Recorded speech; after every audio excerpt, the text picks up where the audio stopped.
अस्सलामुअलैकुम फ्रेंड, कैसे हैं आप सब। आज मैं फिर हाजिर हूँ आपकी खिदमत में आपके पसंदीदा नॉवेल कुछ ख्वाब सुहाने के पार्ट नंबर 5 को लेकर। अब जल्दी से नॉवेल स्टार्ट करते हैं। आज में बात नहीं की थी और अब इसका लहजा और अंदाज दोनों यमुना के लिए नए थे।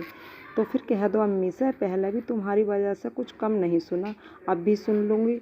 उसकी सरकशी आज इसके हर अंदाज और अल्फाज से आया थी। सामिन खामोश सा एकटुक उसे देखे गया। छोड़े मेरा हाथ, ये तुम्हारे ड्रामे का कोई सीन नहीं है। शामिन की खामोशी पर झुंझलाकर बोली थी।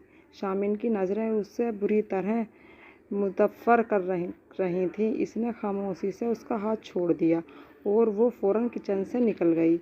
इस रोज़ शामिन रात तक वहीं रहा था और यमुना इसके इस जाने वाले ड्रामे को सोच सोच कर खोलती रही थी। उसे वापस जाना ही था तो फजूल ड्रामे की क्या ज़रूरत थी, सिर्फ ये जताने के लिए वो कितना अहम है, अम्मी इससे कितनी मोहब्बत करती हैं और इस घर में इसकी क्या हैसियत है। ये सब तो वो पहले ही जानती थी। अम्मी इसके नखरे इस तरह उठा रही थी जैसे सालों बाद आया हो।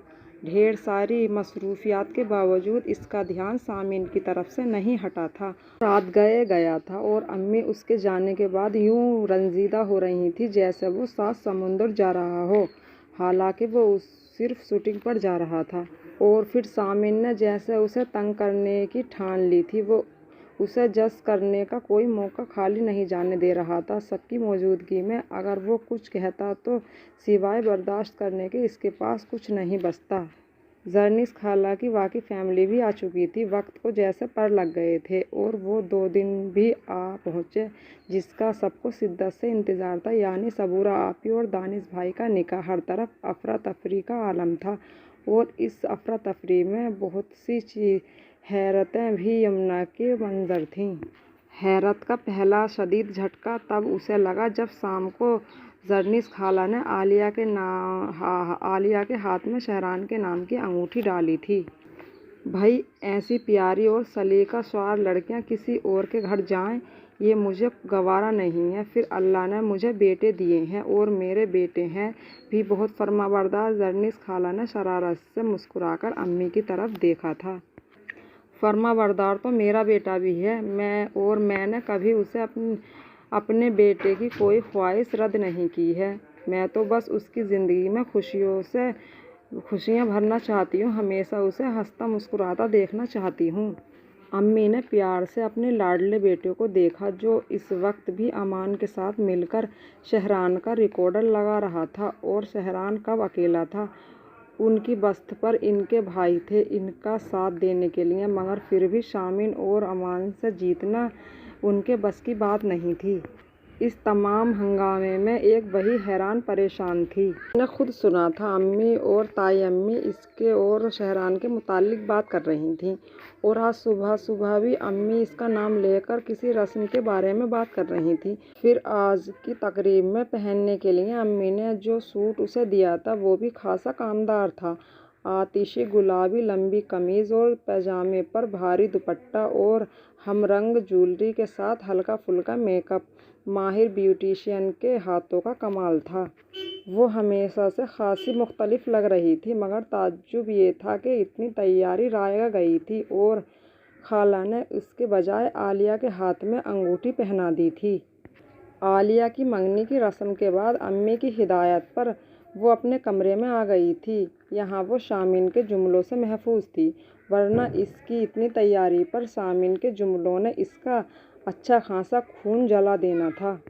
उसे कल का वाक़या अब भी अच्छी तरह याद था। अम्मी की हिदायत पर वो सबूरा आपी और आलिया के हमरा पार्लर गई थी, जहाँ मुख्तलिफ ट्रीटमेंट के बाद इन तीनों के हाथों पर मेहंदी भी लगाई गई थी। वापसी पर उन्हें अमान के बजाय शामिल लेने आ गया था। उसे देखकर वो लम्हे भर को अपनी जगह पर रुक गई थी और यही गुनाह उसके लिए मुश्किल खड़ी कर गया था। सबूरा आपी और आलिया दोनों आराम से गाड़ी की पिछली नशिस्तों पर विराजमान हो चुकी थी, जबकि उसके लिए शामिन ने फ्रंट का दरवाज़ा खोल दिया था। मैं भी पीछे बैठ जाऊं? क्यों, पहली बार मेरे साथ सफ़र कर रही हो? शामिन की बात ने उसे जज्बस कर दिया था, मगर फिर भी वो अपनी जगह से हिली नहीं थी। अब बैठ जाओ, मैं तुम्हारा शौहर नहीं हूँ जो दरवाज़ा खोलकर मैडम के बैठने का इंतज़ार करता रहूँगा। उसे अपनी जगह खड़े देखकर सामिन ने संजीदगी से कहा था, ये ही समझ लो, मगर मैं तुम्हारे साथ आगे नहीं बैठूंगी। वो भी हठधर्मी से बोली थी। एक्सक्यूज़ मी, मैं तुम्हारी तरह बेवकूफ़ नहीं हूँ जो उल्टा सीधा सोचूं और समझूं। ना ही मेरे पास फालतू टाइम है। सामिन ने कहने के साथ इसके मेहंदी वाला हाथ पकड़कर उसे फ्रंट सीट पर धकेला था। इसके हाथ पर लगी मेहंदी के खूबसूरत नक्श निगार हाथ पकड़ने की वजह से फैल गए थे। मेहंदी अभी गीली थी। सामिन घूमकर ड्राइविंग सीट पर आ गया था। पहले टिश्यू निकालकर अपना हाथ साफ किया, फिर मिनरल वाटर की बोतल से हाथ धोया। इस सारी कार्रवाई के दौरान वो बमुश्किल अपना गुस्सा जब्त करके बैठी थी और जो ही सामिन ने गाड़ी स्टार्ट की, उसने टिश्यू बॉक्स से टिश्यू निकालकर अपने दोनों हाथों की मेहंदी पोंछ डाली। पहले सामिन की हरकत, फिर यमुना का रद्द-ए-अमल। सबूरा आपी और आलिया दोनों बेचारी हैरत से कुछ न बोल पाई थीं। यमुना बेटा, काजी साहब आ रहे हैं, आप पहले यहाँ बैठ जाएं। वो अपने कमरे की खिड़की से लॉन में मौजूद मेहमानों की चहल पहल को देख रही थी। सिर्फ करीबी अजीज़ों को ही निकाह में आमद किया गया था, फिर भी काफ़ी रौनक थी। तभी ताई अम्मी ने आकर उसे हिदायत की थी। अम्मी भी साथ ही थीं, इसलिए उन्होंने जो कुछ कहा वो उसके सर से गुजर गया। उसके नासमझी से देखने पर ताई अम्मी ने उसे खुद बेड के करीब बिठा दिया। तभी वो कुछ पूछना चाह रही थी कि ताया, अब्बू, पापा, सरमद भाई वगैरह अंदर आ गए। उन्हें देखकर ही ताया अब्बू ने उसके सर पर हाथ रख दिया। काजी साहब ने उसकी रजामंदी मांगी थी। अम्मी ने सिर्फ एक बार कहा, यमुना बेटा हाँ बोलो। उसने उनके हुक्म की कब हुक्म अदूली की थी जो अब करती। उसने हाँ में सर हिलाने के बाद निकाहनामे पर कांपते हाथों से साइन कर दिए। रात के खाने पर जरनिस खाला को और उनकी फैमिली को भी इनवाइट किया गया था। घर में खूब ही रौनक हो रही थी। वो किचन के ज़रूरी काम निपटाकर थोड़ी देर कबल ही अपने कमरे में आई थी। जरनिस खाला की आमद के साथ ही अमान उसके बुलावे का पैगाम लिए चला आया था। यमुना कम से कम चेंज तो करके आती, अम्मी उसे देखकर घूरकर एहसास दिलाया था। वो अम्मी मैं किचन में काम कर रही थी, वो आहिस्ता से मिनमिनाई थी। इतने लोगों की मौजूदगी में उसे अपने हुलिये पर वाकई सख्त शर्मिंदगी होती थी। काम तो आलिया भी कर रही थी, मगर देखो लग रहा है कहीं से कितनी सलीकामंद लड़की है ये, कुछ सीखो इससे। अम्मी ने उसे आड़े हाथों ले लिया। इसने देखा वाकई आलिया रंग संग से तैयार हो चुकी थी, जबकि वो सफ़ेद सूट में बगैर किसी श्रृंगार के खड़ी थी। हालांकि वो कल ही उसका निकाह हुआ था। बस करो आयशिया, क्यों हर वक्त बच्ची को डांटती रहती हो। इधर आओ यमुना मेरे पास, खाला ने उसे बुलाकर प्यार किया। खबरदार, जो अब मेरी बेटी को कुछ कहा तो बहुत बुरी तरह पेश आऊँगी मैं। हाँ, और अगर इस पर ज़्यादा सख्ती करोगी तो अपने साथ ले जाऊँगी मैं अपनी बेटी को। जरनिस खाला की इतनी मोहब्बत पर उसकी आंखें झिलमिला गई थी। वो हमेशा ही उसे इतनी मोहब्बत का इजहार करती थी, मगर आज उनके लिए अपने दिल में सा गिराज महसूस हुआ था। खाला, मेरी अम्मी ज़रा सी सख्त ज़रूर है, मगर इनका दिल बेहद नर्म है। और आप अपनी बेटी को समझा दें कि अगर इसने मेरी अम्मी की हिदायत पर अमल नहीं किया तो मेरी अम्मी इसकी अच्छी तरह क्लास लेंगी। शामिन ने दरमियान में टांग अड़ाई थी। अच्छा बेटा, बहुत अम्मी की साइड ले रहे हो, मगर अपनी माँ को भी समझा दो कि अगर इसने जालिम सास बनने की कोशिश की तो मैं वाकई अपनी बेटी को अपने साथ ले जाऊंगी। खाला, आपको ये जानकर यकीनन सदमा होगा कि सामिन ने भी कभी खुद को आपका बेटा नहीं समझा, तभी तो यमुना से शादी की है। खान ने गोहर अफसानी की थी। सामिन ने सिर्फ 1 साल बड़े भाई को बुरी तरह घूरा था। ऐसी कोई बात नहीं है, मैं अपनी अम्मी पापा का बेटा हूँ। सामिन ने अपने बुरे बराबर सोफे पर विराजमान आसिया के कंधों के गिर्द अपना मजबूत बाजू फैला दिया था। हाँ शामिन मेरा बहुत प्यारा बेटा है। इसके बावजूद से ही इस घर में सारी खुशियाँ हैं। मेरे बेटे की मोहब्बत पर मुझे ज़र्रा बराबर भी शक नहीं हो सकता। यमुना हैरान थी। अम्मी की नम होती आंखें वो अब भी मुस्कुराकर प्यार भरे अंदाज में यमुना को देख रही थी और यमुना का बेचैन दिल पर सुकून आकर ठहर गया था। आज उसे फिर यही ख्वाब दिखा था। ये ख्वाब अब तो पीछा छोड़ दो मेरा। वो उठ बैठी थी।